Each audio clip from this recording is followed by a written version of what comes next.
Hey there friends, welcome to the channel. I'm Romy, thank you for joining me today.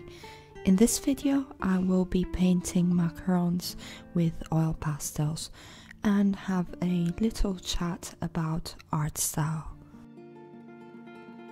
So this demo was kindly requested by Creative V, and yeah, thank you very much for the comment. I hope you will like this and maybe paint along.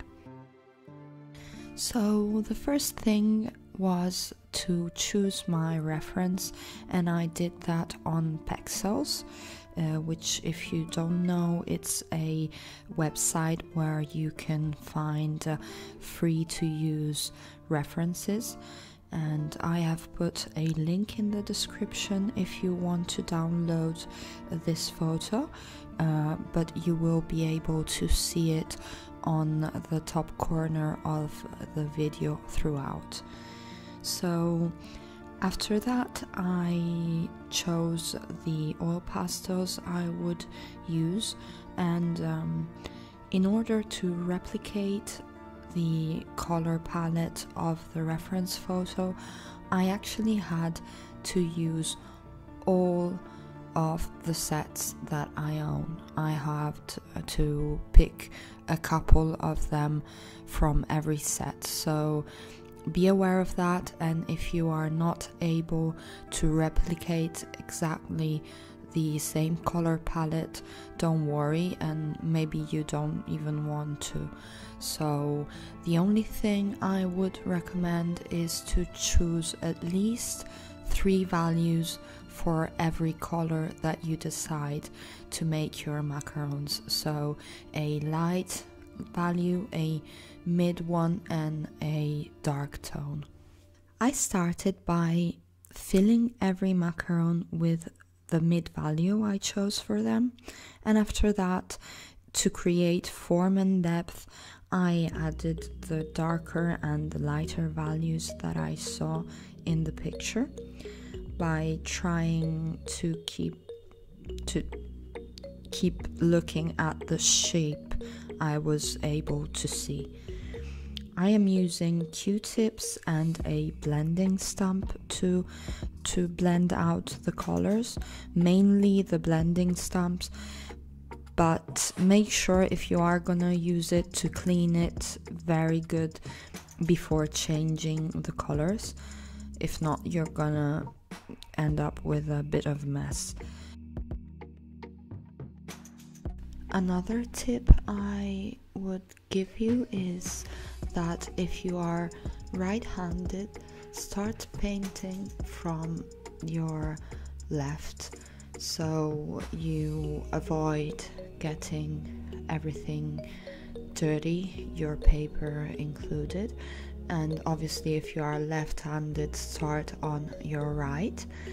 I learned that it's not so easy to keep everything clean, your surface, your desk, with oil pastels. It's not a huge problem there because fortunately oil pastels are a mostly easy to fix medium, although I think, or in my case, it will still give you a much more enjoyable experience overall, or again, at least it is for me, if you just pay attention to these maybe logical things, but I didn't used to do that, and for me it is a bit stressful if I get all the paper messy and everything, and yeah, but maybe you do like getting your hands dirty, so to speak, so in that case you do you. And speaking about surface, the paper I'm using with this piece is a 240 grams Clairefontaine oil paper, and it's acid free, and it has a sort of canvas like texture to it. I wanted to try, and I actually like how it works with oil pastels. I wasn't sure because I normally like a smooth texture with my oil pastels, but that's really a preference, because as far as I'm concerned, I think that mostly every sort of paper work with oil pastels. And so you use anything you have at hand. Obviously I wouldn't go too thin like printing paper, but I think that from 110 grams above, everything really goes. Still, I'll link everything I'm using down in the description, so you can check it out if you want to. So while we paint this, I thought we could chat about a topic that I find really interesting, which is art style. So if you have watched other of my videos, or if you follow me on Instagram, you probably know that I don't really have any sort of recognizable art style. I could one day paint flowers in watercolors and the next day paint portraits in oil pastels, and with totally different result. And for the longest time I felt that until I had one, specific art style, I could not really say that I am an artist. I'm just exploring art. And there is still a small part of me inside that says that, but yeah, I decided not to feel that anymore.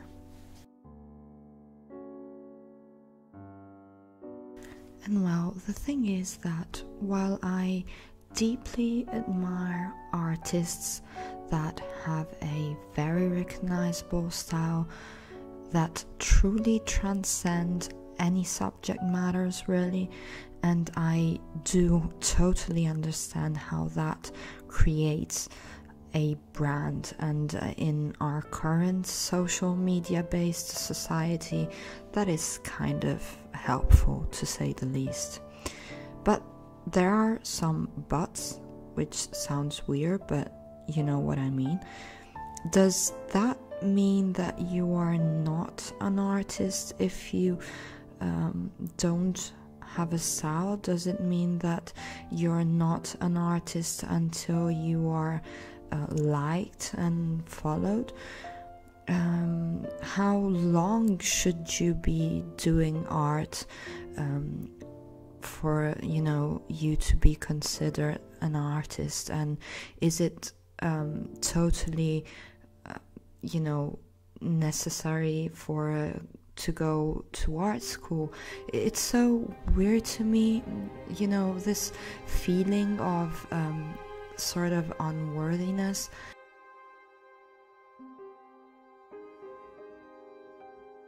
The thing is that you might say that everyone has an art style. The only thing is I still have to find it. Yeah, that might be the case, but I'm not convinced though. I mean, I've been doing art in some shape or form and on and off since I was 5 years old, and it could be true I haven't explored enough to know what I like, but I mean, I might just be an all over the place person. I kind of am in everything else in my life to some degree, and I like to change a lot. I don't even have a favorite medium really. I don't enjoy comfort zones in general in life, so I don't know. I wouldn't even want to expect something in particular from myself, or to feel like you know, I also feel a bit that once you have a brand and a very defined and recognizable and liked style, that it could be also difficult to go out of it because people start expecting something specific from you. I don't know, I'm not very good at explaining myself sometimes, but yeah, I don't know what I feel about it, but I really get why people are so, you know, interested in finding their style. And I sort of was too, because when I look at these great artists and, you know, with this very personal touch, I really feel like I'll never be as great of an artist as them, but maybe that's just not for me. Maybe I can be sort of an okay artist and just have fun with it. I don't know, I'm still figuring it out, I think, but yeah.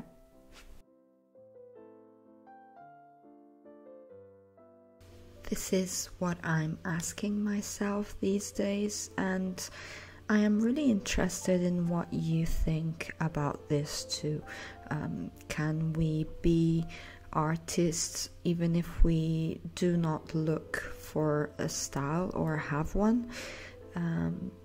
Please, if you have an opinion about this, share it in the comments. I think me and a lot of other people might love to read it.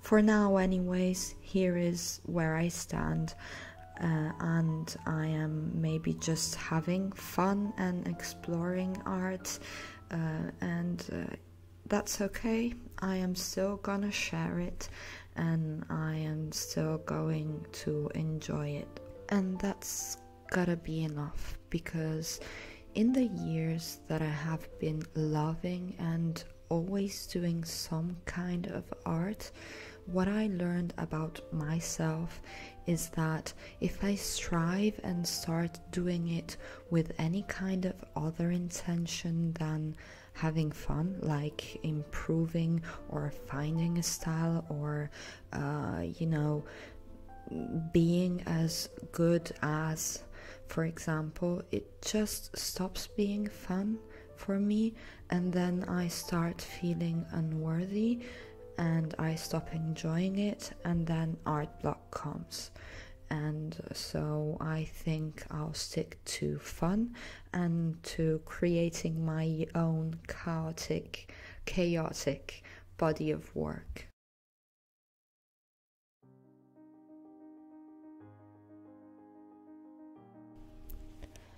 But yeah, going back to this piece now, I really enjoy doing it, and I also like how it turned out, even if, as always, while editing the video I saw a couple of things I would have done differently.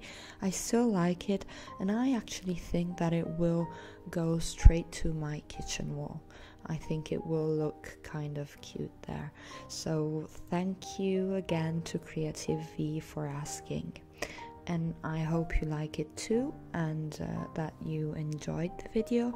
As always, if you're still here, thank you very much for watching.